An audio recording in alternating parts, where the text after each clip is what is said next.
ವಿದ್ಯಾರ್ಥಿಗಳು ತಮ್ಮ ಶೈಕ್ಷಣಿಕ ಬೆಳವಣಿಗೆಯ ದಿಸೆಯಲ್ಲಿ ವಿವಿಧ ಮಾಧ್ಯಮಗಳಾದ ಟಿವಿ, ಮೊಬೈಲ್ಗಳಿಗೆ ವಿಪರೀತ ಜೋತು ಬೀಳದೆ ತಮ್ಮ ದೈಹಿಕ ಹಾಗೂ ಮಾನಸಿಕ ಸಾಮರ್ಥ್ಯ ವೃದ್ಧಿಗಾಗಿ ಕ್ರೀಡೆಯಲ್ಲೂ ತೊಡಗಿಸಿಕೊಳ್ಳಬೇಕು ಎಂದು ನಿವೃತ್ತ ಕ್ರೀಡಾಪಟು ಪುತ್ತೂರಿನ ಸಂತ ಫಿಲೋಮಿನಾ ಕಾಲೇಜಿನ ಪ್ರೊಫೆಸರ್ ಡಾಕ್ಟರ್ ರವಿಚಂದ್ರನ್ ಹೇಳಿದರು.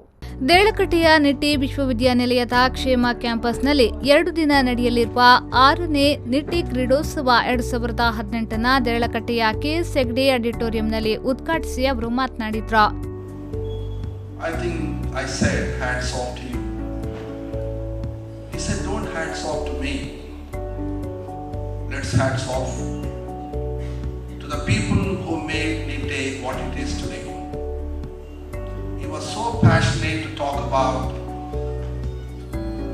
I understand now you have got more than 4,500 dedicated staff sitting across the nook and corner of this country. Dakshina Kannada ಜಿಲ್ಲಾ ಬಾಸ್ಕೆಟ್ಬಾಲ್ ಅಸೋಸಿಯೇಷನ್ನ ಪ್ರಧಾನ ಕಾರ್ಯದರ್ಶಿ ನವೀನ್ ಶೆಟ್ಟಿ ಮಾತನಾಡಿ, ನಿಟ್ಟೆ ವಿಶ್ವವಿದ್ಯಾನಿಲಯ ಶೈಕ್ಷಣಿಕ ಆರೋಗ್ಯ ಕ್ಷೇತ್ರದ ಜೊತೆಗೆ ಕ್ರೀಡೆಗೂ ಹೆಚ್ಚಿನ ಮಹತ್ವ ಕೊಡುತ್ತಿದ್ದು, ಆ ನಿಟ್ಟಿನಲ್ಲಿ ನಿಟ್ಟೆ ವಿಶ್ವವಿದ್ಯಾನಿಲಯದಲ್ಲಿ ಶಿಕ್ಷಣ ಪಡೆಯುತ್ತಿರುವ ವಿದ್ಯಾರ್ಥಿಗಳು ಅದೃಷ್ಟವಂತರು.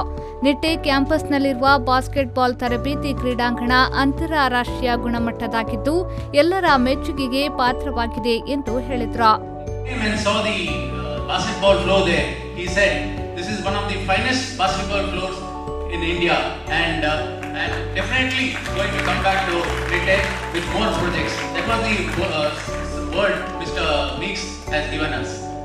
My dear students, one thing I want to tell you is, even today, any large, strong, any powerful nations you see, whether it is USA, whether it is UK, whether it is China, they are all powerful sporting nations. Nitte ವಿಶ್ವವಿದ್ಯಾನಿಲಯದ ಕ್ರೀಡಾ ಸಹ ಕಾರ್ಯನಿರ್ವಾಹಕ ಶ್ಯಾಮ್ ಸುಂದರ್, ಕ್ಷೇಮ dean doctor PS Prakash, AB Shetty, ದಂತ ವಿಜ್ಞಾನ ಮಹಾವಿದ್ಯಾಲಯದ dean professor doctor US Krishna Nayak, Nitte college of ನರ್ಸಿಂಗ್ನ ಪ್ರಾಂಶುಪಾಲೆ doctor Fatima D'Silva, Nitte college of ಫಿಸಿಯೋಥೆರಪಿಯ ಪ್ರಾಂಶುಪಾಲ ಡಾಕ್ಟರ್ ದನೇಶ್, ನಿಟ್ಟೆ ವಿಶ್ವವಿದ್ಯಾನಿಲಯದ ಸಂಶೋಧನಾ ಕೇಂದ್ರದ ನಿರ್ದೇಶಕ ಡಾಕ್ಟರ್ ಅನಿರ್ಬನ್, ನಿಟ್ಟೆ ಗುಲಾಬಿ ಶೆಟ್ಟಿ ಔಷಧಿಯ ಮಹಾವಿದ್ಯಾಲಯದ ಉಪಪ್ರಾಂಶುಪಾಲರಾದ doctor Narayan Charalu, speech and hearing ವಿಭಾಗದ ಶ್ವೇತಾ, ನಿಟ್ಟೆ ವಿಶ್ವವಿದ್ಯಾನಿಲಯದ ಕ್ರೀಡಾ ಸಲಹೆಗಾರ ಡಾಕ್ಟರ್ ಮುರಳಿ ಕೃಷ್ಣ ಮತ್ತಿತರರು ಉಪಸ್ಥಿತರಿದ್ದರು.